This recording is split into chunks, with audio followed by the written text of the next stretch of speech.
আল্লাহ গরিব দেখেন না মেরে দোস্ত।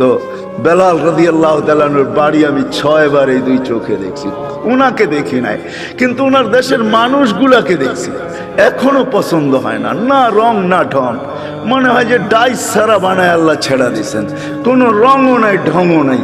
1400 বছর আগের বেলাল কেমন ছিল ভাবেন। আল্লাহর কাছে তার পরিচয়, ছোট্ট জীবনটাকে সে গড়ছিল, এটাই তার কাছে পুঁজি ছিল, আর কিচ্ছু ছিল না। এটাই ছিল, কৃতদাস ছিল, আবার পুঁজি হবে তো হবে কি। বেলাল তো ইথিওপিয়ার ছিল, এখনো তার বাড়িটা ঐতিহ্য হিসাবে রাখা আছে। ছোট্ট পাহাড়ের পদদেশে জঙ্গলের ভিতরে ওই ছোট্ট বাড়িটাকে এখনো সিমসাম সাজায় রাখা আছে। আপনি গেলেও দেখতে পারেন, আদিস আবাবার থেকে 3 থেকে 3.5 ঘন্টা লাগবে গাড়িতে যেতে, বেশি সময় লাগবে না। কিন্তু আমার বিশ্বাস আপনি ওইখানে গেলে চোখের পানি ধরেও রাখতে পারবেন না, আপনার ভিতর থেকে কান্না আসবে। আমি 6 বারের একবারও ধরে রাখতে পারি না, ভিতর চোখে পানি ঝরছে, ভিতর থেকে চিৎকার আসছে, বেলাল তুমি কোথায়, আমি কোথায়, বেলাল তুমি কোথায়, দুনিয়া কোথায়, আমার দেশের মানুষ কোথায়, কোথায় তুমি যে জমিনে হাঁটলে জান্নাতে পদধ্বনি হতো। 3 মাস মদিনার থেকে দূরে থাকলে আল্লাহর রসুল স্বপ্নে যায় ডাইকা নিয়ে আসতে, যে নিজ কবর থেকে উঠবেন, আল্লাহ রসুলের পায়ের নিচের থেকে কিয়ামতের দিন উঠবে, উঠেই আজান দিবে। যে খালি পায়ে উলঙ্গ কিয়ামতের মাঠে যাবে না, সে লাল উটের উপরে চড়া যাবে। আমরা সবাই পায়ে হেঁটে যাব কিয়ামতের মাঠে। আল্লাহ তার কাছে আমল নামা চাবে না, বরং আল্লাহ বলবে আদ্দিন লানা লিয়াউমা ইয়া বেলাল, বেলাল দুনিয়াকে একটা আজান শোনায় দে। সে আল্লাহর কাছে পরিচিতি লাভ করছে। মা বোনদের জন্য বলতেছি, রাবেয়ার বাড়ি বেশি দূরে না বেলালের বাড়ির থেকে, মাত্র 1 ঘন্টা ড্রাইভের ডিস্টেন্স। রাবেয়ার বাড়িটাও এখনো রাখা আছে। রাবেয়ার বাড়ি ইথিওপিয়া, যদিও বলে বসরা, সে বসরায় চলে গেছিল কৃতদাসী হিসাবে, কিন্তু তার অরিজিনাল জন্মস্থান, অরিজিনাল বাড়ি ইথিওপিয়ায়। এখনো তার ঐতিহ্য রাখা আছে। বাংলাদেশেও কিছু ঐতিহ্য এখনো রাখা আছে, ঠিক না? সব তো হারায় যায় না, ঠিক না? না হারায় গেছে? কি বলেন? ইশাকার রাজধানী কি হারায় গেছে? না, বিক্রমপুরের নাম হারায় গেছে, রাজা বীর বিক্রম হারায় গেছে বটে, কিন্তু বিক্রমপুর এখনো কাগজে কলমে লেখা আছে, ঠিক না? রাজা বীর বিক্রম হারায় গেছে, রাজবাড়ির রাজা হারায় গেছে, কিন্তু রাজবাড়ি এখনো রয়ে গেছে। জান্না নাটোরের রাজবাড়ি এখনো রাখা আছে, রাজারা কোথায় আছে কে জানে। আহসান মঞ্জিল আছে, কিন্তু এখন নওয়াব আহসানুল্লাহ নাই। এরকম ওই রাবেয়ার বাড়ি রাখা আছে। ওইখানে গেল কান্না আসে যে রাবেয়া তুইও কৃতদাসী ছিলি, তুইও তো 1000 বছর আগে কেমন ছিলি, আজকের গুলাকেই পছন্দ হয় না, তোকে আর কি পছন্দ হইতো? তোর রূপরেখাই কিরকম ছিল, কিন্তু তোর নামের জীবনী কোনো বাসা নাই দুনিয়ায় যেই বাসায় রাবেয়ার জীবনী লম্বা হবে না। আর আসলে এটাই আল্লাহর সিস্টেম। রাত যখন বাড়তে থাকে, তোর মানুষের মেমোরি আস্তে আস্তে ক্লোজ হইতে থাকে। একটা সময় আসে পুরা ক্লোজ হয়ে যায়, আর শেষ ঘুমের কোলে ঢুলা পড়ে। আবার সকালে যখন ঘুমের থেকে ওঠে, তো মেমোরি আস্তে আস্তে ওপেন হইতে থাকে, সূর্যের আলো বাড়তে থাকে, ব্রেন তেজ হইতে থাকে, মেমোরি ওপেন হইতে থাকে। এটাই আল্লাহর সিস্টেম।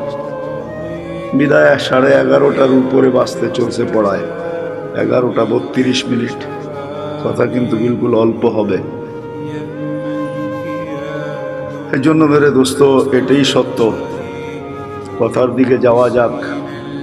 এটাই সত্য। হয়তো আমরা আজকে দুনিয়াতে আসি, দুনিয়ার পরিস্থিতি আর সিস্টেম এটাই বলতে চাইতেছে যে বেশি দিন আমরা সবাই দুনিয়াতে থাকবো না। কেননা আমাদের বয়সটাও বেশি লম্বা না, 60 থেকে 70 বৎসর। দুনিয়ায় কোনো দেশ আছে কিনা আমার জানা নাই যার গড় আয়ু 70-এর উপরে আছে। হয়তো আপনাদের কাছে জানা থাকতে পারে। বিদায় 70 পর্যন্তই আমাদের জীবনের সীমারেখা। এর চেয়ে বেশি যারা পাবে, হাদিসের আলোকে বোঝা যায় কালিলুম মা ইয়াতাজাওয়াজুন। এর চেয়ে বেশি যারা পাবে, এদের সংখ্যা বড় নগণ্য হবে। বিদায় আমরা ভাইবা নিতে পারি, কিন্তু এটাও তো সত্য, কেউ বুকে হাত দিয়ে বলতে পারবে না আমি 60 বাজবো কি 70 বাজবো। এটাও তো জানার মতো টেকনোলজির যুগে কোনো মেশিন এখনো বাহির হয় নাই। যদিও আগে ভাবতাম যে জ্বর মাপতে হলে থার্মোমিটার মুখে নিতে হবে অথবা বগলতলে নিতে হবে, কিন্তু টেকনোলজি উন্নতি হওয়ার কারণে এখন আর জ্বর মাপতে মুখেও নিতে হয় না, আর বগলতলেও নিতে হয় না। বেশি দূরে যেতে হবে না, আমাদের এয়ারপোর্টেই মেশিন লাগানো আছে। আপনি গেট ক্রস করতে থাকবেন, তাপমাত্রা দেখার যার দায়িত্ব সে তাপমাত্রা দেখতে থাকবে যে আপনার তাপমাত্রা কতটুকু। যদি দেখে তাপমাত্রা অনেক বেশি, তো গেটেই আপনাকে থামায় দিবে, আপনিও জানবেন না যে তাপমাত্রা মাপলো তো মাপলো কি করে। টেকনোলজি উন্নতি হয়েছে, কিন্তু এখন পর্যন্ত কোনো মেশিন আসে নাই যে মানুষের কপালে লাগাবে আর বলে দিবে তার বয়স কতটুকু আছে। মনে হয় কোনোদিন এই মেশিন আসবেও না, আর এটাই সত্য, কোনো দিন এই মেশিন আসবে না যে আমি 60 বাজবো কি 70 বাজবো।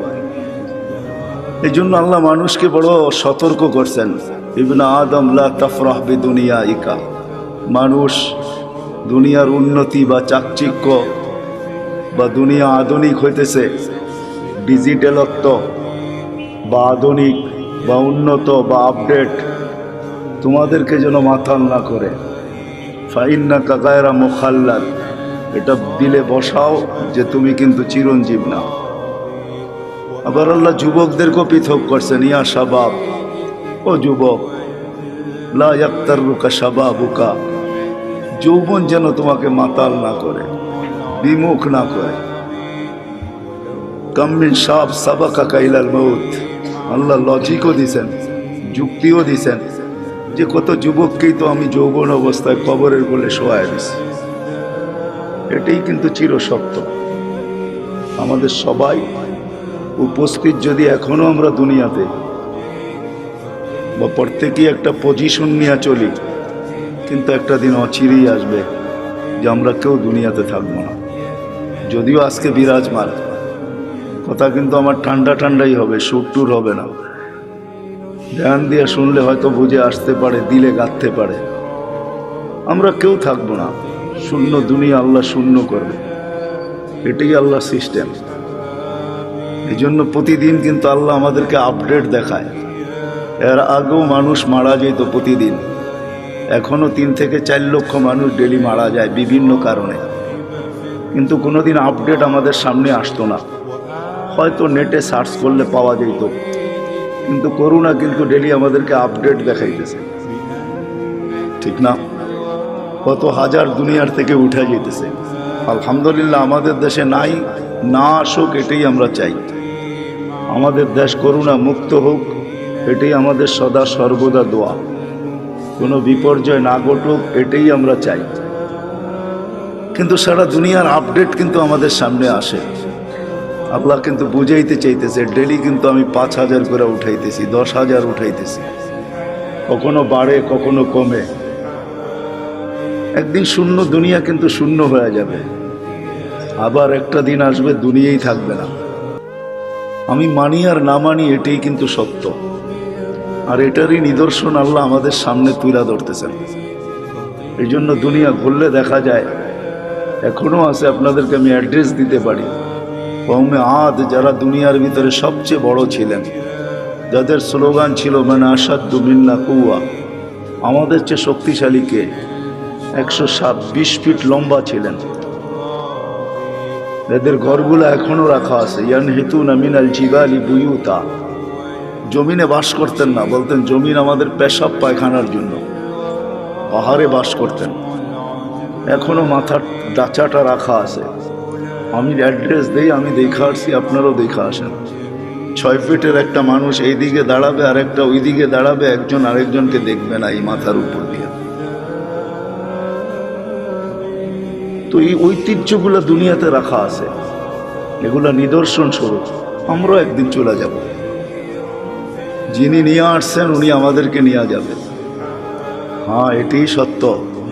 মালাকুল মউতকে যখন আল্লাহ মউতের জন্য নির্ধারণ করেন, তো ওনার প্রশ্ন ছিল, আল্লাহ নিয়া তো আসবো, হুকুমে অমান্য তো করা যাবে না, কিন্তু মানুষ তো আমাকে গালি বানিয়ে দিবে। সবাই বলবে লোকটার কোনো কাজই নেই, শালি বাটারা সারাদিন ঘুরতে থাকে। এই থানার ভিতর থেকে প্রতিদিন কেউ না কেউ ওঠে, ঠিক না? তো আমরা তো বলবো লোকটার কোনো কাজই নেই, খালি বাটারা থানার ভিতরেই ঘুরে, যাকে মনে চায় তাকে উঠায় নিয়ে যায়। তো তার এই প্রশ্নের উত্তরে আল্লাহ বলছিলেন, সাআজআলু লিল মাউতি সাবাবা, আমি মৃত্যুর কারণ বানায় দেব। ইয়াযকুরু সাবাব ওয়া ইয়ানসা, মানুষ কারণ নিয়ে আলোচনা করবে, তোমার নাম কেউ ভুলে নেবে না। এটাই সত্য। সময়ের আগে কেউ মরে না, আর কারণ ছাড়াও কেউ মরে না। যদি তাই হইতো তাহলে সান্ত্বনার মেশিন, লাইফ সাপোর্ট, এটা যাবে তো যাবে কোথায়? উচিত তো ছিল লাইফ সাপোর্টে দিতে দেরি, তার লাইফ সুরক্ষিত হওয়া দেরি হতো না, ঠিক না? কি বলেন? লাইফ সাপোর্টে যে যায় সেও ভাবে হয়তো ফিরবো না, যারা দেয় তারাও ভাবে হয়তো ফিরবো না, ডাক্তাররাও ভাবে মনে হয় আর বাঁচাইতে পারবো না, কেননা লাইফ সাপোর্টে চলে আসছে, ঠিক না? কিন্তু নাম তো লাইফ সাপোর্ট, ঠিক না? শব্দটা যদিও ইংরেজি, কিন্তু বাংলা করলে কি দাঁড়াবে? জীবনকে সুরক্ষিত করে, এটাই তো, জীবনকে বাঁচায় দেয়। আসলে তা না, কারণ ছাড়া কেউ যায় না, সময়ের আগেও কেউ যায় না। বিদায় শূন্য হবে একদিন, এটাই সত্য। আপনি আর আমি মানি আর না মানি, আর একদিন আসবে, এটা কিছুই থাকবে না, যেটাকে কিয়ামত বলে। হাদিসের দ্বারা আল্লাহ আমাদেরকে বুঝাইছেন। আল্লাহর রসুল আমাদেরকে বাধ্য করে না, আমাদেরকে বুঝায়। বাধ্য আল্লাহ করতে পারে, এই জন্য আল্লাহ আমাদের সামনে লজিক রাখছেন, যুক্তি রাখছেন। উনজুরিলাস সামাই ওয়া ইরতিফাইহা, আকাশ দেখ, উচ্চতা দেখ। তারাউনাহু বিগাইরি আমাদ, কোথাও তুমি খুঁটি পাবে না। দুনিয়ার সবচেয়ে পাওয়ারফুল দূরবীন হলো হুবল, সে সারা দুনিয়া ছাট মেরা দেখছে, কোথাও কোনো খুঁটি নাই। বিদায় আজ পর্যন্ত নাসার হুবল এই তথ্য দেয় নাই যে আমরা কোথাও খুঁটি পাইছি, খুঁটি দিয়ে আকাশ দাঁড়ায় আছে। আল্লাহ বলছে কোথাও খুঁটি নাই। একটা না সাবা সামাওয়াতিন তিবাকা, একের পর এক 7টা, প্রত্যেকটা এক সমান বড় না। যদি বিশাল স্টেডিয়ামের ভিতরে একটা মার্বেল রাখা হয়, তাইলে স্টেডিয়ামের তুলনায় মার্বেলটা যতটুকু ছোট, প্রথম আকাশটা দ্বিতীয়টার সামনে এতটুকু ছোট, দ্বিতীয়টা তৃতীয়র সামনে এতটুকু ছোট, প্রত্যেকটা তার পরেরটার সামনে এতটুকু ছোট। আল্লাহ বলে 7টা দাঁড় করায় রাখছি, যদি 7টাকে বাধ্য করতে পারি দাঁড়ানোর উপরে, তুমি আর কে? 3.5 একটা মানুষ, তোমাকে বাধ্য করা কোনো ব্যাপার না। কি ব্যাপার? আল্লাহ বলে যদি আকাশ দিয়া বুঝে না আসে, কেননা কারো আকাশ দিয়া বুঝে আসার কথাও না, কেননা বিজ্ঞান আজকে আকাশের নিচে ঘুরতে ঘুরতে সেই হারায় গেছে। বিদায় সে কোনো তথ্য তেমন দিতে পারে নাই। কিন্তু এই জন্য আল্লাহ আমাদেরকে একটু নিচে নিয়ে আসছেন। বলছে উনদুরিলা শামসি ওয়া শুআইহা, সূর্য দেখো আর কিরণ দেখো, তোমাদের দুনিয়ার থেকে 13 লক্ষ গুণ বড়। আমাদের দুনিয়াটা নক্ষত্র না, গ্রহ, ওইটা নক্ষত্র 13 লক্ষ গুণ বড়। আল্লাহ বলে এটাকে যদি 365 দিনে 365 কক্ষপথে আমি বাধ্য করতে পারি, যার চলার ঘন্টা পার ঘন্টায় 6 লক্ষ কিলোমিটার বেগে দৌড়াইতেছে, একে যদি আমি বাধ্য করতে পারি, তো তোমাকে বাধ্য করা কোনো ব্যাপার না। তো আল্লাহ বলে এটাও যদি বুঝে না আসে, তো উনদুরিলাল বিহারি ও আমওয়াজিহা, সমুদ্র দেখ আর তরঙ্গমালাগুলা দেখ। সমুদ্রকে আমি বাধ্য করছি।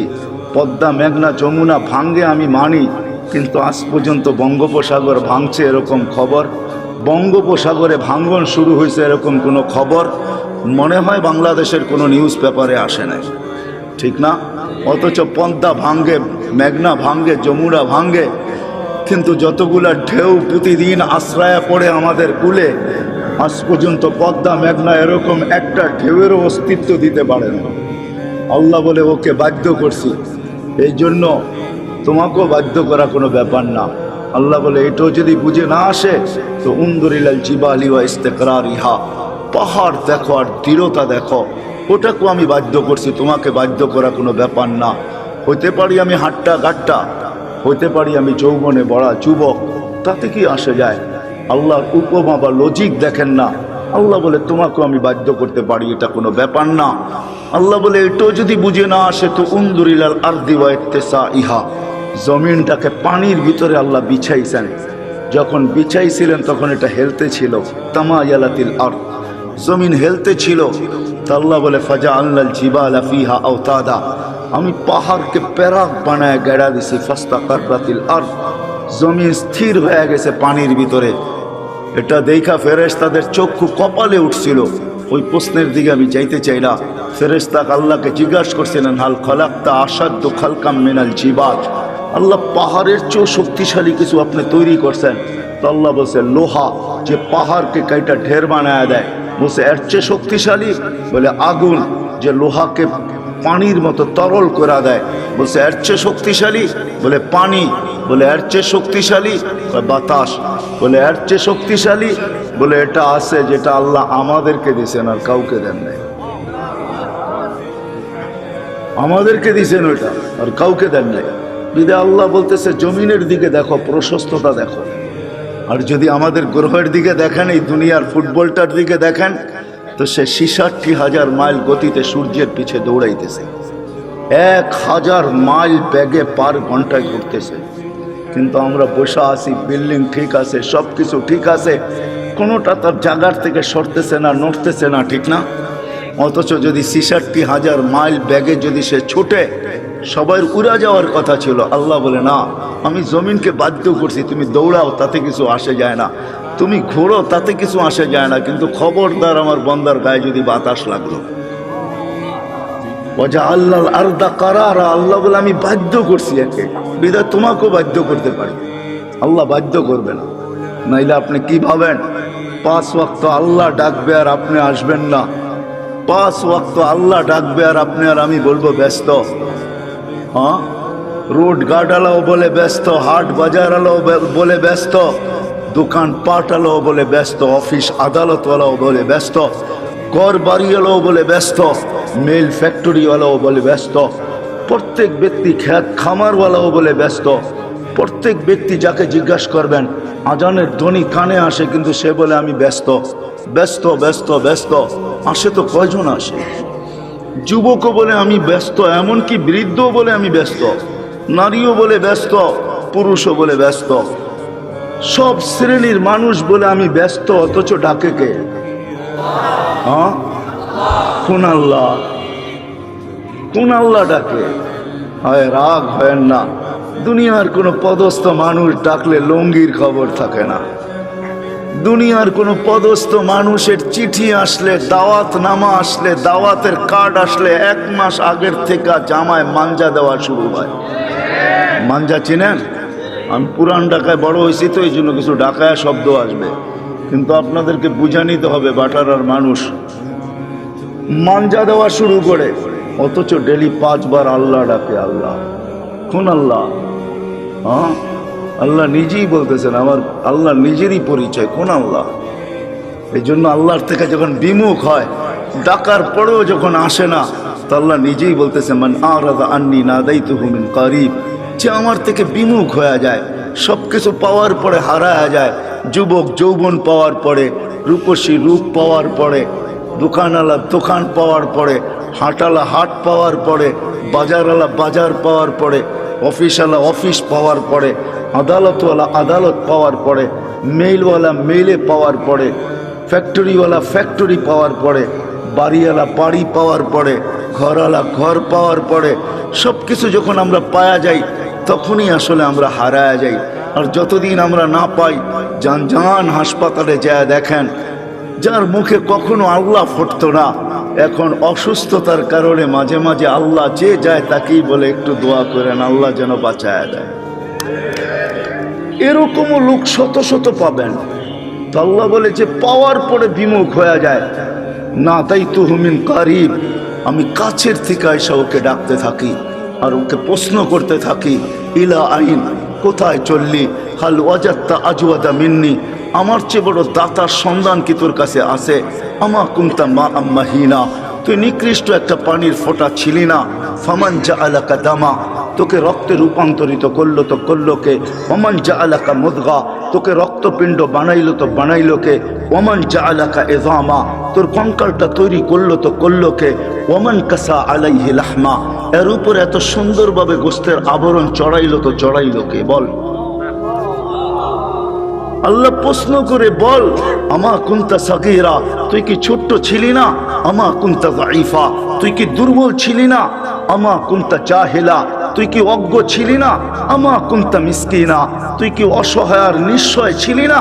আজকে সবকিছু পাওয়ার পরে বিদ্যানকেও দেখবেন বিদ্যার বাপ নিয়ে চলে, সবাই বাবে চলে আসছে। বাপ বুঝেন তো, অন্য শব্দটা বললাম না, হয়তো আপনাদের দিলেও লেগে যেতে পারে, এই জন্য শব্দ পরিবর্তন করে বললাম। সবাই বাপ নিয়ে চলে, বিদ্যানকেও দেখবেন বিদ্যার বাপ নিয়ে চলে, পদালকে দেখবেন পদের বাপ নিয়ে চলে।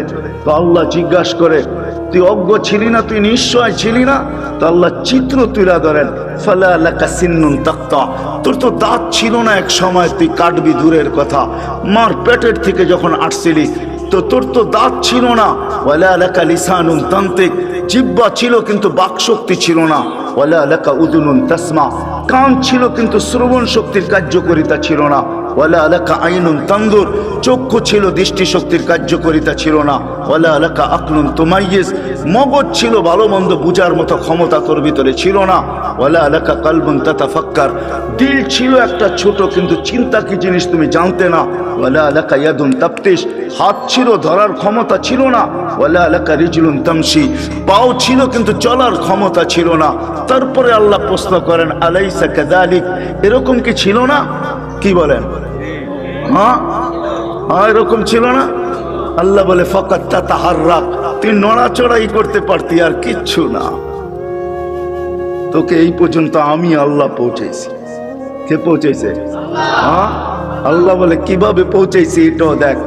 আম্বাতুলাকা ইরকাইনি রাকিকাইনি ফি সাদরি উম্মিক, তোর অস্তিত্ব হইতে দেরি আমি তোর মার সিনার ভিতরে দুইটা পিওর দুধের ঝর্ণা জারি করতে দেরি করি না, যার বিকল্প কিয়ামত পর্যন্ত কেউ পাবে না। হতে পারে দুধ বড় দামি দামি আছে, ডাব্বার দুধ বড় দামি দামি আছে, কিন্তু মার দুধের বিকল্প নেই। হ্যাঁ, আপনি যত ব্র্যান্ডের দুধ বলবেন আমাকে বুঝাইতে হবে না, রাগ হবেন না। ব্র্যান্ডের যত দামি দুধ ডাক্তার লেখক না কেন, মার দুধের কোনো বিকল্প নাই।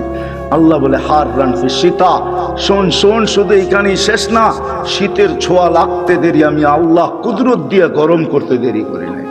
বারিদান ফি সাইফ, গরমের ছোঁয়া লাগতে দেরি আমি ঠান্ডা করতে দেরি করি নাই। এইভাবে তোর ভিতরে আমি ঢুকাইছি, শুধু এইখানেই শেষ না, জাল তুলাকা হানানা, তোর জন্য আমি সবার দিলের ভিতরে ভালোবাসার জাল বুনছি। নাইলে তুই যে কষ্ট দিছিস মাকে, মা তো উচিত ছিল তোকে নিক্ষেপ করা, বাহির হইতে দেরি ফুটবলের মতো নিক্ষেপ করা দেরি হতো না, কেননা মা যে কষ্টকে সহ্য করছেন, কোরআন বলতেছে ওয়াহনুন আলা ওয়াহনিন, এমন কষ্ট স্তূপের একটার উপরে একটা পাহাড় বানায় দিছেন কষ্টের, তারপরও ওই কষ্ট বুকে ধারণ করছেন আর মুস্কি মুস্কি হাসছেন। সবাইকে যদি জিজ্ঞাসা করে হাসো কেন এত কষ্ট, বলে শুধু চেহারা দেখতে দাও, কষ্ট বলতে দেরি হবে না। ইমাম গজালি লেখছেন, যদি যান্ত্রিক রূপ দেওয়া যেত মার কষ্টকে, কসম খোদার, টেকনোলজির যুগে যদি কোনো মা বাচ্চাকে যখন পেটে রাখে, ওটাকে যদি টেকনোলজির মাধ্যমে কোনো রূপ দেওয়া যেত আর নিক্ষেপ করা যেত কোনো কঠিন পাথরের পাহাড়ে, তো ইমাম গজালি লেখেন, লান শাক্কাল জিবাল, পাহাড় টুকরা টুকরা হয়ে যেত। আল্লাহ বলে, আমি ভালোবাসার তুফান চালাইছি তোর মার দিলের ভিতরে, যার কারণে ভালোবাসার তুফান আর বন্যার কারণে তোর মা সবকিছু সহ্য করছেন, কিন্তু তোকে কিছু হইতে দেন নাই। বলে ভালোবাসার মাত্রা কতটুকু ছিল? বলে ফালা ইয়ানাম হাত্তা তানাম, তুই না খাইলে আমি খাইতেও দেই নাই। ফালা ইয়ানাম হাত্তা তানাম, তুই না ঘুমাইলে মা বাবাকে আমি ঘুমাইতেও দেই নাই। কিন্তু তুই তো ছিলি অসহায়, তুই এটাকে কাজে লাগাবি কি করা? এই ভালোবাসার সমুদ্রে মাঝে মাঝে তুফান উঠাবি কি করা? এই জন্য তুই আসতে দেরি, আমি তোকে কান্না শিখাইতে দেরি করি নাই। ওটা কান্না ছিল না, ওটা জাদুর বাঁশি ছিল, জাদুর বাঁশি। এটা হেমেলিনের বাঁশি ছিল, এটার ভিতরে জাদু ভরা ছিল। এই জন্যই তো হাদিসের শব্দ, ফালাম্মা বাকাইতা সাইলাইকা জামিয়া, তুই কান্নার সুর তুলতে দেরি, সবাই তোর দিকে দৌড়াইতে দেরি করে নাই। দাদা যত বড় পীর হোক আর গৌস হোক আর কুতুব হোক, নাতির কান্না যখন কানে যায় না তো ভিতরটা ফাটতে শুরু করে আর দৌড়াইতে শুরু করে। কাঁদে তো কাঁদে কেন? আরে গৌস আর কুতুব আর কি, দুজাহানের বাদশাহ মোহাম্মদুর রসুল্লাহ, যাকে সৃষ্টি না করলে আল্লাহ কিছুই করতেন না, যার সুবাদে আমরা এখনো চলতেছি। নাইলে আল্লাহ আমাদের চালানের কথা না, আমাদেরকে চালানের কথা না, এক কদম আমরা চলার কথা না, শুধু চলতেছি তো ওনার সুবাদে চলতেছি, ওই নবীর সুবাদে চলতেছি, কারণে চলতেছি, ওনার সাথে অঙ্গীকার, এই জন্য চলতে পারতেছি। নাইলে আমাদেরকে চালানো পালানো পালা এটা আল্লাহর কোনো প্রয়োজন ছিল না। কি বলেন? হ্যাঁ, বড় আমাদেরকে পাললেই আল্লাহ, নাউজুবিল্লাহ, আল্লাহর আল্লাহিয়াতের ভিতরে, খোদাইত্বের ভিতরে কোনো বেড়া যাবে না? আমরা না মানলে কমা যাবে না? না, আল্লাহ আল্লাহ আল্লাহ আল্লাহ আল্লাহ, কারো মোহতাজ না, সামাদ আল্লাহ। সমাদের মিনিংস দেখেন, অর্থ দেখেন, এটা কাকে বলে? আল্লাহ কারো মুখাপেক্ষী না। আমাদের প্রয়োজন আছে কদমে, এই জন্য আল্লাহ আমাদেরকে পালতেছেন, নাইলে পালার কথা না। আল্লাহ বলে তোকে কান্না শিখাইছি, আর এটার ভিতরে আমি জাদু ঘোরা দিছি। যেটা বলতেছিলাম, দুজাহানের বাদশাহ মোহাম্মদুর রসুল্লাহ সাল্লাল্লাহু আলাইহি ওয়াসাল্লাম যখনই হাসান হোসেনের কান্না শুনতেন তো ছুটে আসতেন আর বলতেন, ফাতেমা ফাতেমা, কলিজার টুকরাদেরকে কাঁদায় না, এরা কাঁদলে আমি সইতে পারি না। ওই দুজাহানের বাদশাহ পর্যন্ত হাসান হোসেনের কান্না সইতে পারতেন না। কান্নার ভিতরে আল্লাহ জাদু ঘোরা দিয়েছেন, জাদু। আল্লাহ বলে এইভাবে তোকে আমি বড় করছি, এইভাবে তোকে আমি একটা পজিশন পর্যন্ত নিয়ে আসছি। আর শুধু এইখানেই তো শেষ না, 24 ঘন্টা তোকে আমি সুরক্ষিত করি। যদি সুরক্ষিত না করতাম, এইখানে যতজন বসে আছি অনেকের জীবনে এরকম পর্ব আছে যে ওই দিন যদি মৃত্যু হইতো, আজকে হয়তো হাড্ডি মাংস সব মাটির সাথে মিশা যেত। ওই অ্যাক্সিডেন্ট থেকে আল্লাহ আমাকে বাঁচায় নিয়ে আসছে। আছে না এরকম দুই একটা পর্ব? 24 ঘন্টা আল্লাহ বলে সুরক্ষিত করি তোকে, 24 ঘন্টা সুরক্ষিত করি। আমি যদি তোকে সুরক্ষিত, আযকুরুকা ওয়ালাউ তানসানি, আল্লাহ বলে 24 ঘন্টা তোকে সুরক্ষিত করে, আর 24 ঘন্টা তুই আমাকে ভুলা থাকিস। শোন শোন, আমি যদি সুরক্ষিত না করতাম, লাবতালাতিল আরদু ফি বাতনিহা, জমিন বহুত আগে তোকে পেটে নিয়ে নিত।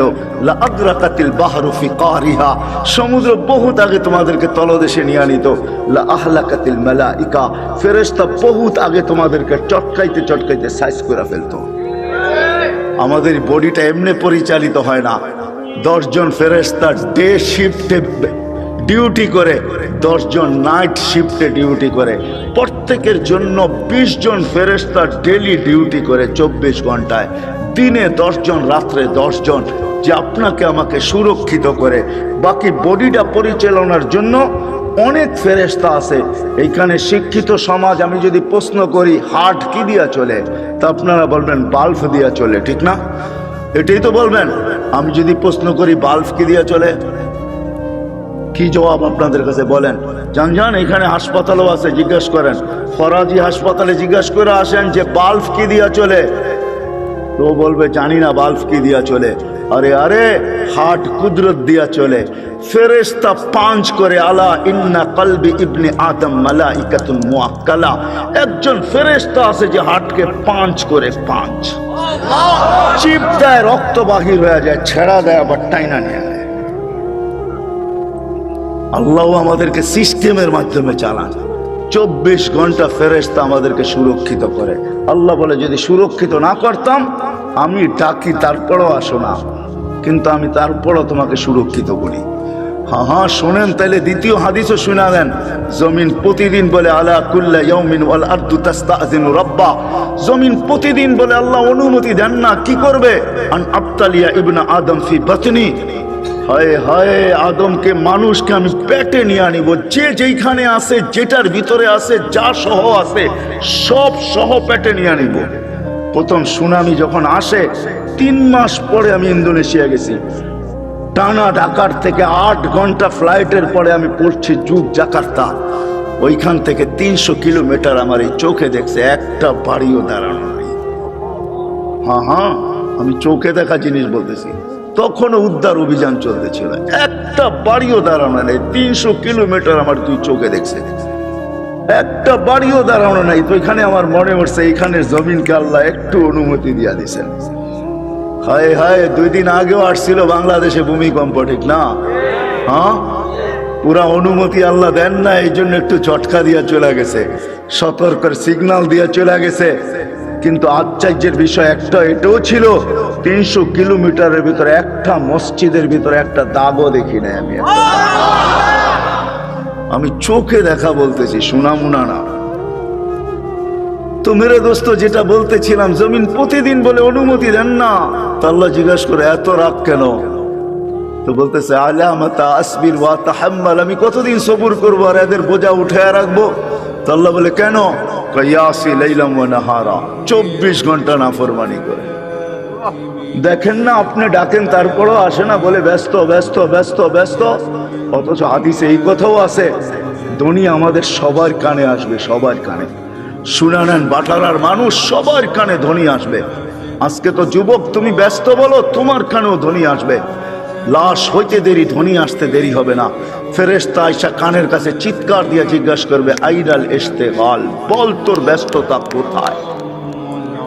তুই নিজেকে বড় ব্যস্ত বলতি, বল ব্যস্ততা কোথায়? তো ফেরেশতা জবাব দিবে, সালাল ইশতিগাল, তোর ব্যস্ততা পরিসমাপ্তি ঘটায় দিলাম, তোর ব্যস্ততা শেষ। আর কোনোদিন তুইও বলবি না আমি ব্যস্ত, আর কেউ তোকে দেখবে না ব্যস্ত, আর কোনোদিন রিংও বলবে না ব্যস্ত, কোনোদিন ব্যস্ততার শব্দটাই তোমার কাছে আসবে না, পরিসমাপ্তি ঘটায় দিলাম। তুমি ব্যস্ততা শেষ, ওয়ালাকিন বাকিয়াল ওয়াবাল, সব কাঠি তোমার সামনে রয়ে গেছে।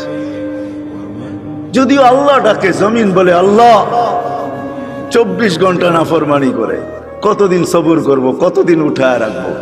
জমিন আরেকটু শব্দ বলে, ওয়ামশি আলা যাহরি মারহা, আমার বুকে সিনা টান করে চলে। যদি মাথা নত করে চলতো তাইলেও তো মেনা নিতাম। আল্লাহ আমাকে ফাটায়া চলে, ফাটায়া। যুবক দেখবেন, রাগ হয়েও না, তোমাদের পায়ে হাত দিয়া চলি। যুবক তো যুবকের স্টাইলই চলে, ঠিক না?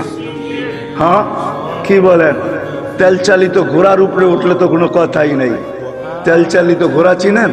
আগের ঘোড়া ঘাস খাইতো, এখনকার ঘোড়া কিন্তু তেল খায়। তেল চালিত ঘোড়ার উপরে উঠলে তো কোনো খবরই নাই, ঠিক না? বাবুই ভিন্ন, ঠিক না? তো বলে 24 ঘন্টা নাফরমানি করে আমি কত সহ্য করব? আরো লম্বা হাদিস, আমি শর্ট করতেছি, আরো লম্বা কাহিনী জমিন শোনায়। ইয়াকুল রিজকা খাওয়া ইয়াসিক, রিজিক তোর খায়, তোর নাফরমানি করে। তুমি যা দিছো এটা দিয়ে গৌরব করে। যুবক যৌবন দিয়া, শিক্ষিত শিক্ষা দিয়া, দীক্ষিত দীক্ষা দিয়া, অর্থওয়ালা অর্থ দিয়া, মাল আলা মাল দিয়া, যা আল্লাহ দিছে, দিছে কে গুলা? সব মান আগনা মান আফকার। আল্লাহ কোরআনে বলতেছে আগনা ওয়া আফকার। আল্লাহ বলে যা দেখো তোমার কাছে সব আমি দিছি। কার থেকে দেওয়া? হ্যাঁ, যদি এতটুকু রেখে দিতেন না, পারতেন না। না, টেকনোলজি আল্লাহর কাছে শেষ হয়ে গেছে, মনে হয় বোঝেন নাই। মার পেটের থেকে যতটুকু আসছিলাম এতটুকু যদি থেকে যেতাম, কি করার ছিল? কোন মেডিসিন বাহির হয়েছে আজ পর্যন্ত যে বাওনা খাইলে ও রিঙে তো কম ঝুলে নাই? রিং বুঝেন? বাওনা চেনেন না? ও রিঙে কি কম ঝুলছে? মনে হয় আমার কথা বোঝেন নাই। রিং লাগায় ঝুলে না লম্বা হওয়ার জন্য? ও কি কম ঝুলছে নাকি? তারপরও কি বাওনা শেষ হয়ে গেছে? আসছে কোনো মেডিসিন যেটা খাইলে লম্বা হয়ে যাবে? আজ পর্যন্ত কোন বাওনা রিঙে ঝুলে লম্বা হয়েছে বলেন তো, বলেন কোথায় মেডিসিন? আল্লাহ বলে পারতাম তোকে ছোট রাখতে, না আমি তোকে বড় করছি, আমি তোকে শক্তিশালী সুঠাম করছি। জমিন বলে রিজিক তোমার খায়, তোমার নাফরমানি করে। তো আল্লাহ জিজ্ঞাসা করে নিবে তো নিবে কিভাবে? পেটে। তো জমিন জবাব দেয় আতা জাল জাল জাহারি, আমি আমার পিঠটাকে হেলায় দিব, সব পেটে নিয়ে আনিব। পিঠ হেলানো বোঝেন? হ্যাঁ হ্যাঁ, ভূমিকম্প, ভূমিকম্প। জমিনের পেটেই হেলে, জমিন হেলে না, যেটার নাম ভূমিকম্প। ইন্দোনেশিয়ার ভাষায় বলে কম্পা ভূমি, ভূমি কপে, ভূমি কাঁপে, পেটটাই হেলে, হেলতে দেরি। আল্লাহ এই দেশের উপরে দয়া করছেন। আমি তো বইলা বেড়াই, বাংলাদেশের সাথে আল্লাহর বিশেষ একটা সম্পর্ক আছে আমি মনে করি, যার কারণে এই দেশ নড়ে চড়ে পড়ে না। কোনো কিছু হোক এদেশে কোনো বিপর্যয় ঘটে না। আলহামদুলিল্লাহ, আবহাওয়াবিদরা 10 নম্বর মহাবিপদ সংকেতের ফেলাক পর্যন্ত উড়াইয়া দেখছে, কয়েকটা কলা গাছ পড়ছে, আর কিচ্ছু হয় না এই দেশে, ঠিক না? হ্যাঁ, অথবা দেখেন আপনি দুনিয়ার কোন দেশ 10 নম্বর মহাবিপদ সংকেত উড়াইছে আর বিপর্যয় ঘটে নাই? 6.1 আসছে, কয়েকদিন আগে পাকিস্তানে 5.6 আসছে, 32 জন মারা গেছে, এলাকাকে তাবা বানায় থুয়ে গেছে, বাড়িগুলোকে দশায় থুয়ে গেছে। আমাদের ঢাকা শহরে 7.8 পর্যন্ত আসছে 3-4 বছর আগে, 31 নাইটের পরের দিন কোনো বিপর্যয় ঘটে নাই। এগুলো আমাকে প্রমাণ দেয় এই দেশের সাথে আল্লাহর বিশাল একটা সম্পর্ক মনে হয় আছে, যার কারণে নড়ে চড়ে এটা পড়ে না, আর ইনশাল্লাহ পড়বেও না। এই জন্য আমি শেষ জায়গায় চলে আসছি, 12টা 4 বাজতে চলছে। মেরে দোস্ত, এখানে থাকা যাবে না। নিয়ে আসছেন উনি, নিয়ে যাবেন উনি, ওনার কাছে চলে যেতে হবে, আল্লাহর কাছে চলে যেতে হবে। এইখানে থাকা যাবে না, কিন্তু নিজেকে গোড়া নিয়ে যেতে হবে। যে গোড়া নিয়ে যাবে নিজেকে, যেমন আল্লাহ চান, যেমন আল্লাহ রসুল চান, তখন আর আল্লাহ বর্ণ দেখবে না, তখন আর আল্লাহ ভাষা দেখবে না, তখন আর আল্লাহ দেশ দেখবে না, তখন আর আল্লাহ বংশ দেখবে না, তখন আর আল্লাহ সোসাইটি দেখবে না, দুনিয়ার কোনো জিনিস আল্লাহ দেখবে না। যে নিজেকে গোড়া নিয়ে যাবে, নারী গড়বে, পুরুষ গড়বে, যুবক গড়বে, বৃদ্ধ গড়বে, এমনকি গরিবও যদি নিজেকে গোড়া নিয়ে যায়, তো আল্লাহ রসুলের দোয়া তার সাথে আছে। আল্লাহ রসুল, আমরা এখানে যারা বসে আছি সবাই তো দোয়ার ভিতরে বলি আল্লাহ কিয়ামতের দিন নবীর সাথে উঠায়েন, ঠিক না? কিন্তু নবীজি তো আজ পর্যন্ত কোনোদিন বলল না যে আমার সাহাবীদের সাথে আমাকে উঠায়েন, উলামাদের সাথে আমাকে উঠায়েন, গৌসের সাথে উঠায়েন, কুতুবের সাথে উঠায়েন। আল্লাহর নবী তো বলে ওই গরিবদের সাথে উঠায়েন যে জীবনটা গোড়া নিয়ে আসছে। আল্লাহুম্মা হশুরনি ফি জুমরাতিল মাসাকিন, কারণ এটাই, যে গোড়া নিয়ে যাবে মেরে দোস্ত, সে আল্লাহর কাছে পরিচয় পরিচিতি পাবে। চাই দুনিয়ার হতভাগা গরিব হোক, তাতে কিছু আসে যায় না। এই জন্য দুনিয়ার আধিপত্য হাজারো মানুষের হাতে হতে পারে, হাজারো শ্রেণীর হাতে হতে পারে, কিন্তু কিয়ামতের আধিপত্য কিন্তু গরিবদের হাতে, আর কারো হাতে না। এই জন্যই আল্লাহ রসুল গরিবদের সাথে উঠতে চাইতেছেন, কেননা গরিবরা কবর থেকে উঠবে, ফেরেশতারা কানে কানে বলবে ইনতালিকু ইলাল জান্নাতি বিগাইরি হিসাব ওয়ালা কিতাব, তোমাদের হিসাবও নাই, কিতাবও নাই, সিধা জান্নাতে চলো। ওরা বলবে কিয়ামতের মাঠ, বলে ওইখানে তোমাদের কোনো প্রয়োজন নাই, চলো তো সিধা চলো। বরং এক রেওয়ায়াতে এটাও আছে, বলে ওইখানে গেলে বিপদও হবে। আবার আরেক রেওয়ায়াতে আছে কিয়ামতের মাঠে যাবে গরিবরা, সত্য। ফেরেশতারা যখন হিসাবের কথা বলবে, তো সব গরিব বেকা হয়ে বসবে, রংবাজের মতো স্টাইল দেখাবে, আর ফেরেশতাদের চোখে আঙ্গুল দিয়ে বলবে আইয়ু হিসাবিল্লাহ না, ওই আমবাবার কি হিসাব রে, ওই কি হিসাব? কতক্ষণ চলতে থাকবে, আল্লাহ জিজ্ঞেস করবে মানহুম ওমা ইয়াকুলুন, এরা কারা, কি বলে? বলবে আল্লাহ সব ভিক্ষুকের দল, হিসাব দিতে রাজি না। তো আল্লাহ বলবে কেন দিবে না, জিজ্ঞাসা করো ভদ্র ভাষায়। তো জিজ্ঞাসা করবে কেন দিবে না, মা আতান আল্লাহ মালা, মালই তো দেয় না, এবার কি হিসাব? সকালে আনছি বিকালে শেষ, বিকালে আনছি সকালে শেষ, 1 তারিখে আনছি 20 তারিখে শেষ। তো আল্লাহ বলবে সাদাকু, এরা সত্য বলছে, সত্য। এই কথা শুনতে দেরি, ঐক্যজোট দুনিয়া আর কি, ঐক্যজোট তো কিয়ামতের মাঠে হবে, দেখবেন সারা দুনিয়ার গরিবদের ঐক্যজোট হবে, আবার স্লোগান দিবে আইয়ু হিসাবিল্লানা মা আতান আল্লাহু মালা ওয়ালিমাদা হাবিস্তুম। আরে আল্লাহ তো মালই দেয় না, আমাদেরকে আটকায় রাখছো, তো রাখছো কেন? কিসের হিসাব আমাদের? মালই তো দেয় নাই, আটকায় কেন রাখছো? তো আল্লাহ বলবে, ফেরেশতারা বলবে আল্লাহ বড় গরম, টিয়ার গ্যাস না লাঠি চার্জ, কোনটা করব? আল্লাহ বলবে কিচ্ছু করতে হবে না, বাত্তুহুম অস্তুরুহুম, তাড়াতাড়ি লুকাও আর ডাকো। বলবে কেন? বলে যা সামনে শোনাবো ধনীরা একটাকেও যেতে দিবে না। বলছে কেন আল্লাহ? জাকাতের কাপড় দিছে, যদিও এক দোয়া শেষ দিছে, তো দয়া তো করছে, ঠিক না? না করে নাই? হ্যাঁ, অল্প দেখার বেশি দেখ, দিয়া তো দয়া করে, ঠিক না? হাত পাতলে 2 টাকা হইলেও তো দেয়, দয়া তো করছে। এটা বদলার দিন, বিদায় সামনে যা শোনাবো একটাকেও যেতে দিবে না, বিদায় ডাকো আর লুকাও, তারপরে বলো এদের কানে কানে চুপে চুপে জান্নাতে চলে যাও। হ্যাঁ, নইলে ধনীরা এদেরকে আটকায় দিবে। তো মেরে দোস্ত, চলে যেতে হবে, পরিচয় পরিচিতি যেই ছোট্ট জীবনটাকে করা যাবে সে আল্লাহর কাছে স্থান পাবে, পরিচয় পাবে, পরিচিতি পাবে। আমি চোখে দেখা বলতেছি মেরে দোস্ত, কোনো হাদিস তো পড়ে আগে পড়ছি, পরে চোখেও দেখছি, ওই কবর এখনো দুনিয়াতে রাখা আছে, যার থেকে এখনো সুগ্রাণ বাহির হয়। এখনো আমি অ্যাড্রেস দেই, আপনি দেখা আসেন। দুনিয়ার কোনো পারফিউম এখন আর আমার নাকে পারফিউম মনে হয় না। আপনাকে আমাকে দুনিয়ার দামি দামি পারফিউম দেখাইতে হবে না, আপনাকে আমি দিয়া দিব, পারফিউম নিয়ে ওইখানে ছিটাবেন, দেখবেন নিমিষে চোখের পলকে ওটা হাওয়া হয়ে যাবে। ওইখান থেকে যে সুঘ্রাণ বাহির হইতেছে, ওইটা ঘ্রাণ আপনার নাকে যখন লাগবে তো দুনিয়ার কোনো পারফিউম আপনার কাছে পারফিউম মনে হবে না। ওই ঘ্রাণের জায়গা এখনো রাখা আছে। যান আপনি যায় দেখা আসেন, আমিও দেখা আসছি, আপনিও দেখা আসেন। ফেরাউনের বাড়ির কাজের মহিলা, জান জান মৌতার সাহাবীদের কবর থেকে এখনো ওই সুঘ্রাণ বাহির হয়। জান জান জাফর ইবনে আবু তালেবের কবরে, জান জান আব্দুল্লাহ ইবনে রাওয়াহার কবরে, জান জান সাইদ ইবনে হারেসার কবরে, জান জান ওই সাহাবীদের কবর আমি চোখে দেখে আসছি, ওই নাকে শুনে আসছি। কসম খোদার ভিতরের কথা বলতেছি, দুনিয়ার পারফিউম আমার কাছে পারফিউম মনে হয় না। লাগাই বটে, কিন্তু ওই লাগাইতে দেরি, ওই ঘ্রাণ নাকে আবার বাড়ি খাইতে দেরি হয় না। মনে হয় ওইটাই তুফানের মতো আবার বাড়ি খায়, বিদায় সব ঘ্রাণ উড়া যায়। মনে হয় না পারফিউম এটা পারফিউম, আতর এটা আতর। যত দামি হোক না কেন, যান আপনিও দেখা আসেন যে ফেরাউনের বাড়ির কাজের বুয়ার কবর থেকে এখনো সুঘ্রাণ বাহির হয়। আল্লাহ রসুল জিজ্ঞাসা করছে কতদিন বাহির হবে? শুধু কাজের বুয়া না, কাজের মহিলা না, কৃত দাসীও ছিল সে ফেরাউনের। ইউথোপিয়া তার বাড়ি আমি ইউথোপিয়া, আরে না, তার বাড়ি রাবেয়ার বাড়ি ইউথোপিয়ায়।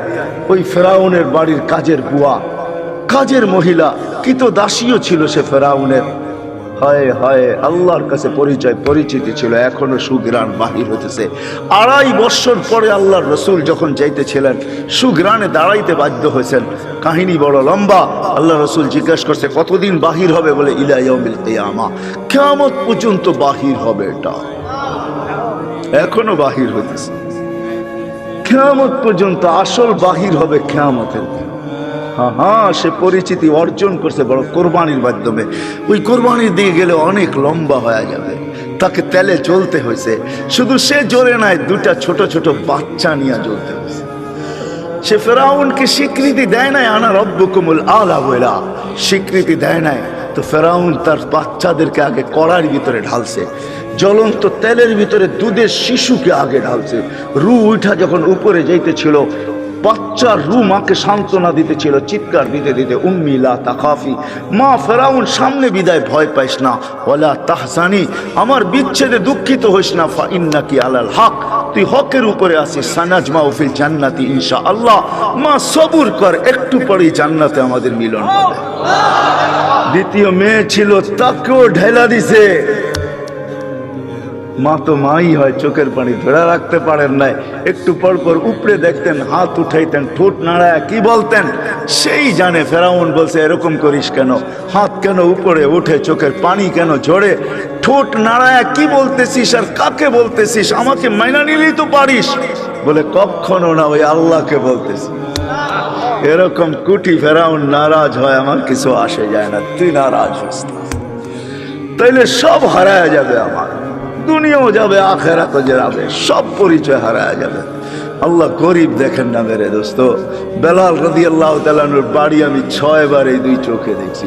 উনাকে দেখি নাই, কিন্তু উনার দেশের মানুষগুলাকে দেখছি। এখনো পছন্দ হয় না, না রং না ঢং, মনে হয় যে ডাইস সারা বানায় আল্লাহ ছেড়া দিছেন, কোনো রঙও নাই ঢংও নাই। 1400 বছর আগের বেলাল কেমন ছিল ভাবেন।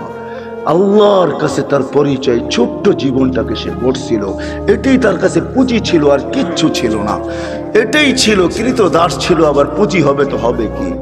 বেলাল তো ইথিওপিয়ার ছিল, এখনো তার বাড়িটা ঐতিহ্য হিসাবে রাখা আছে। ছোট্ট পাহাড়ের পদদেশে জঙ্গলের ভিতরে ওই ছোট্ট বাড়িটাকে এখনো সিমসাম সাজায় রাখা আছে। আপনি গেলেও দেখতে পারেন, আদিস আবাবার থেকে 3 থেকে 3.5 ঘন্টা লাগবে গাড়িতে যেতে। বেশি সময় লাগবে না, কিন্তু আমার বিশ্বাস আপনি ওইখানে গেলে চোখের পানি ধরেও রাখতে পারবেন না। আপনার ভিতর থেকে কান্না আসবে। আমি 6 বারের একবারও ধরে রাখতে পারি না, ভিতর চোখে পানি ঝরছে, ভিতর থেকে চিৎকার আসছে, বেলাল তুমি কোথায়, আমি কোথায়, বেলাল তুমি কোথায়, দুনিয়া কোথায়, আমার দেশের মানুষ কোথায়, কোথায় তুমি? যে জমিনে হাঁটলে জান্নাতে পদধ্বনি হতো। 3 মাস মদিনার থেকে দূরে থাকলে আল্লাহর রসুল স্বপ্নে যায় ডাইকা নিয়ে আসতেন। যে নিজ কবর থেকে উঠবেন, আল্লাহ রসুলের পায়ের নিচের থেকে কিয়ামতের দিন উঠবে, উঠেই আজান দিবে। যে খালি পায়ে উলঙ্গ কিয়ামতের মাঠে যাবে না, সে লাল উটের উপরে চড়া যাবে। আমরা সবাই পায়ে হেঁটে যাব কিয়ামতের মাঠে। আল্লাহ তার কাছে আমল নামা যাবে না, বরং আল্লাহ বলবে আদ্দিন লানাল ইয়াউমা ইয়া বেলাল, বেলাল দুনিয়াকে একটা আজান শোনায় দে। সে আল্লাহর কাছে পরিচিতি লাভ করছে। মা বোনদের জন্য বলতেছি, রাবেয়ার বাড়ি বেশি দূরে না বেলালের বাড়ির থেকে, মাত্র 1 ঘন্টা ড্রাইভের ডিস্টেন্স। রাবেয়ার বাড়িটাও এখনো রাখা আছে। রাবেয়ার বাড়ি ইথিওপিয়া, যদিও বলে বসরা, সে বসরায় চলে গেছিল কৃতদাসী হিসাবে, কিন্তু তার অরিজিনাল জন্মস্থান, অরিজিনাল বাড়ি ইথিওপিয়ায়। এখনো তার ঐতিহ্য রাখা আছে। বাংলাদেশেও কিছু ঐতিহ্য এখনো রাখা আছে, ঠিক না? সব তো হারায় যায় না, ঠিক না? না হারায় গেছে? কি বলেন? ইশাকার রাজধানী কি হারায় গেছে? না, বিক্রমপুরের নাম হারায় গেছে। রাজা বীর বিক্রম হারায় গেছে বটে, কিন্তু বিক্রমপুর এখনো কাগজে কলমে লেখা আছে, ঠিক না? রাজা বীর বিক্রম হারায় গেছে, রাজবাড়ির রাজা হারায় গেছে, কিন্তু রাজবাড়ি এখনো রয়ে গেছে। জান্না নাটোরের রাজবাড়ি এখনো রাখা আছে। রাজারা কোথায় আছে কে জানে। আহসান মঞ্জিল আছে, কিন্তু এখন নওয়াব আহসানুল্লাহ নাই। এরকম এই রাবেয়ার বাড়ি রাখা আছে। ওইখানে গেল কান্না আসে যে রাবেয়া তুইও কৃতদাসী ছিলি, তুইও তো 1000 বছর আগে কেমন ছিলি। আজকের গুলাকেই পছন্দ হয় না, তোকে আর কি পছন্দ হইতো? তোর রূপরেখাই কিরকম ছিল, কিন্তু তোর নামের জীবনী কোনো বাসা নাই দুনিয়ায় যেই বাসায় রাবেয়ার জীবনী না আছে। জান আমাদের দেশের লাইব্রেরি গুলো এখন ছাপে আর বিক্রি করে, মা বোনরা ওটা করে নিয়ে পড়ে। রাবেয়া কৃতদাসী ছিল, 33 বছর বয়সে মারা গেছেন। মারা যাওয়ার আগে রাবেয়া বিধবা হয়ে গেছেন। কাফনের জন্য নতুন কাপড়ও রাবেয়ার কপালে জোটে নাই, কিন্তু স্বপ্নে যখন দেখছে তো নূরের পোশাক পরা ছিল। জিজ্ঞাসা করছে, রাবেয়া ওই কাফনের কাপড় কোথায়? বলছে ওটা খুঁড়া ফালাইয়া দিয়েছেন, জান্নাতের নূরের পোশাক আল্লাহ পরাইয়া দিয়েছেন। এটার নামই সত্য। এই জন্য ছোট্ট জীবনটাকে গোরা যেতে হবে। যে গোরা যাবে, যুবক যাবে, যে গোরা যাবে সেই আল্লাহর কাছে পরিচিতি পাবে। কিন্তু আপনি যদি প্রশ্ন করেন গড়াটা সহজ কিভাবে আমি কিভাবে গড়ব, এটার জন্য যদি বলেন, আপনিই প্রশ্ন করতে পারেন যে আমি গড়ব কি কইটা। এই জন্য আল্লাহ আমাদেরকে সহজ করছেন। আল্লাহ নিজের কথা বলেন নাই। আল্লাহর কথা যদি বলতেন তাহলে এটা হয়তো কঠিন হয়ে যেত যে আমি গর্ব কি কইরা। তোমাকে তো চোখেই দেখা যায় না, লা তারাহুল উয়ুন, আল্লাহকে তো চোখে দেখা যায় না। ওয়ালা তুখালিতুহু দুনুন, ধ্যান ধারণায় আনা যায় না। ওয়ালা ইয়াসিফুহুল ওয়াসিফুন, যার বর্ণনা দিয়া শেষ করা যায় না, করব কি কইরা। তো আল্লাহ আমাদের জন্য সহজ করছেন যে না, মান আতা আর রাসূল ফাকাদ আতা আল্লাহ ওয়া ইন তুতিউহু তাহতাদু। আমার বন্ধুকে পাঠাইলাম, আমার বন্ধুর গোলাম হয়ে যাও, তাইলে জীবন গড়া হয়ে যাবে। আমার বন্ধুর গোলাম হইতে দেরি। ডেলি তুমি প্রতি নামাজের ভিতরে যেটা চাও, হেদায়েত হেদায়েত হেদায়েত, ইহদিনাস সিরাতাল মুস্তাকিম। আমার বন্ধুর গোলাম হইতে দেরি, আমি হেদায়েতের মালা তোমাকে পড়াইতে দেরি করব না। আমার বন্ধুর গোলাম হয়ে যাও। ওয়াইন তুতিউহু তাহতাদু, মান আতা আর রাসূল ফাকাদ আতা আল্লাহ। যে আল্লাহর রসুলের গোলাম হলো সে আল্লাহর গোলাম হিসাবে স্বীকৃতি পাবে। আল্লাহ বলে সহজ করে দিলাম, কঠিন করলাম না। আমার বন্ধুর গোলাম হয়ে যাও। বাস্তবিক এটাই সত্য, কবির ওই কথাই সত্য। क्या वफा तूने मोहम्मद से तो हम तेरे हैं। तो अल्लाह बोलतेছে আমার বন্ধুর গোলাম হয়ে দেখ, আমি তোর হয়ে যাব। ये दुनिया क्या चीज है, लौह कलम तेरे हैं। দুনিয়ার কি জিনিস, সমগ্র জগৎটা তোর হাতে উঠায় দিয়া দিব। যার কারণে সম্ভব ছিল। আজকে তো আমরা যান্ত্রিক জিনিস দিয়া যান্ত্রিক জিনিসকে হ্যাক করি, ঠিক না? মনে হয় বোঝেন নাই?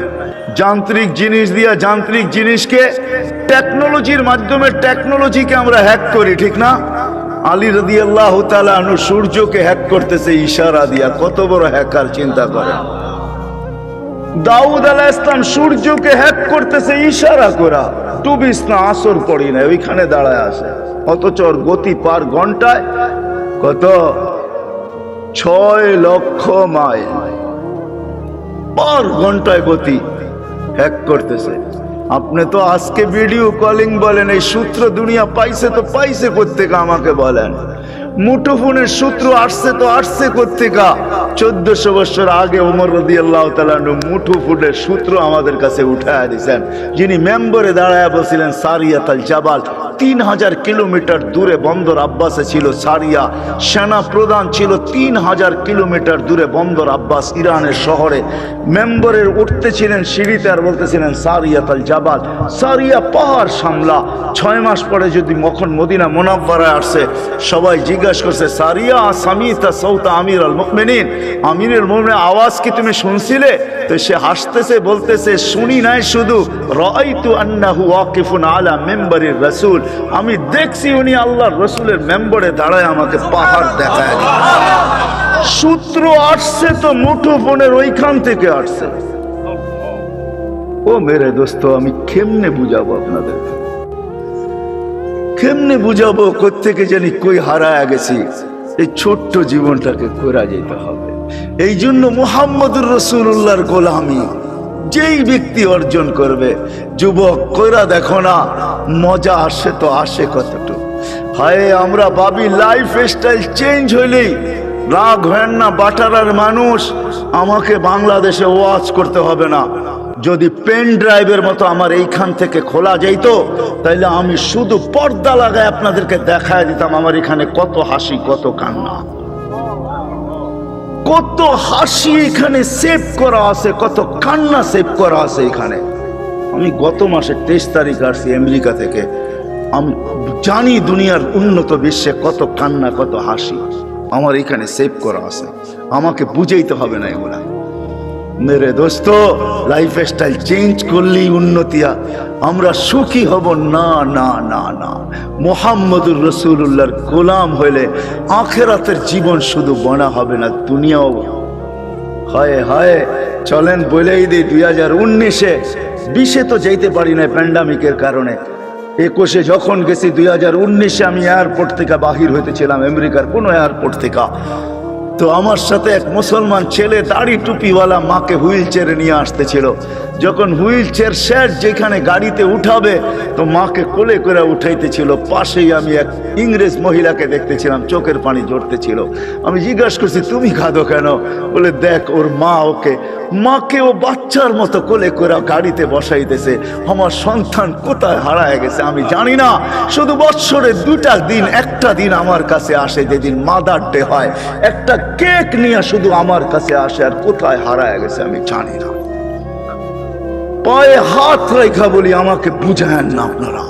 আমি দুনিয়া চষতে চষতে ভিতরে সব শেষ হয়ে গেছে। দুনিয়ার কোন এরকম জায়গা নাই। কোরআনে যা আছে, যতটুকু আছে, আল্লাহ আমাকে চষায় ফেলছে। কেন চষাইছে তাও জানি না। হয়তো আমাকে পিটাবে বেশি, এই জন্য হয়তো চষাইতে পারে, যে তোকে পিটাবো বেশি এই জন্য দেখায় তোকে পিটাবো, এটাও হইতে পারে, জানি না। কিন্তু আমি চৈষা বলতেছি, লাইফ স্টাইল চেঞ্জ করলেই জীবন সুখী হয় না। হায় হায়, আমি বাংলাদেশিদেরকে চিনি চিনি চিনি, অনেককে চিনি যারা হাতে দেরা চোখের পানি ঝরায়। প্রত্যেকবারই 2-4 জনকে পাই। মা বাবা বলে, মার সাথে তো সাক্ষাৎ হয় না, কিন্তু বাবা বলে হুজুর দোয়া করেন। আমার জানা ছিল না যে বুড়া বয়সে আমার ছেলের ঘরে আমাকে চাকর হইতে হবে, আমি জানি না। আমার জানা ছিল না, যদিও আমার কাছে গ্রিন কার্ড, যদিও আমার কাছে আমেরিকান পাসপোর্ট, কেননা 2 জনেই জব করে। এদের বাচ্চাগুলাকে দেখবে কে? তো দেখবে কে? চিলড্রেন কেয়ারে দিলে ডলার গুনতে হবে, আমাদের দুইজনকে গ্রিন কার্ড দিয়ে নিয়ে আসছেন, আমরা ঘরের ভিতরে থাকি, সব কিছু আমাদেরকে দেখতে হয়। যদি একটু কিছু 19 থেকে 20 হয়, ছেলে যদি কিছুও না বলে, তো বৌমার তোর চোখ রঙ্গানি আমাদেরকে সহ্য করতে হয়। বিদায় আমার জানা ছিল না শেষ বয়সে আমার ছেলের ঘরেই আমাকে চাকর হতে হবে। রাগ হয়েন না, পায়ে হাত রাখি, এটি আমাকে বুঝাইতে হবে না। বিদায় লাইফ স্টাইল চেঞ্জ করলেই আমরা সুখী হব না। মুহাম্মদুর রাসূলুল্লাহর গোলাম হইলে সুখী হব দুনিয়া আখেরাতে। ওই রসুলের গোলাম যে আরশে যে আমাদের জন্য চোখের পানি ঝরাইছেন, বাটারার ওলামা তাহকিক পড়ে কুরআনিয়ান যখন আরশে পৌঁছে তো আল্লাহ জিজ্ঞাসা করতে কি করতে আসছেন, কি চান এখানে আইসা, চাবেন কি আমার কাছে? বলছে লা আসআলুকা বিনতি ফাতেমা ওয়ালা আসআলুকা আম্মি আব্বাস, আমি চাচাও চাই না মেয়েও চাই না, আসআলুকা উম্মতি, আমি উম্মত চাইতে আসছি। ওইখানে লজিক দিছেন, যুক্তি দিছেন, আনতা রব্বুল করিম আনা নবিয়্যুর রহিম, আপনি রব্বে করিম, আগে আমি নবী রহিম, পরে পিছে কাইফা তুযাইয়ু হাযিল উম্মাহ বাইনাল করিম ওয়ার রহিম, কিভাবে আমার উম্মত দুইয়ের মাঝে হারায়া যাবে আমি সহ্য করতে পারবো না। শুরুতে আপনি, শেষে আমি, উম্মত জাহান্নামে চলে যাবে আমি সইতে পারবো না। তো আল্লাহ ওয়াদা করতেছে কসমতুল কিয়ামাতা কিসমাইন, আমি কিয়ামতকে দুই ভাগে ভাগ করছি বন্ধু, কোনো কারণ নাই চিন্তার। লা ইউখজিকা ফি উম্মতিক, আপনার উম্মতের জন্য আপনার কপালে আপনাকে আমি দুঃখ দিব না, ব্যথা দিব না, আপনাকে লজ্জিত করব না, কপালে বাজ আসতে দিব না। আমি কিয়ামতকে দুই ভাগে ভাগ করছি। এক riwayate এটাও আছে, আল্লাহ বলছে আনা মালিক ইয়াউমিদ্দিন আনতা সাহিবা ইয়াউমিদ্দিন, বন্ধু আমি কিয়ামতের মালিক বটে, বাদশা কিন্তু আপনি। আল্লাহ রসুলকে সান্ত্বনা দিয়েছেন।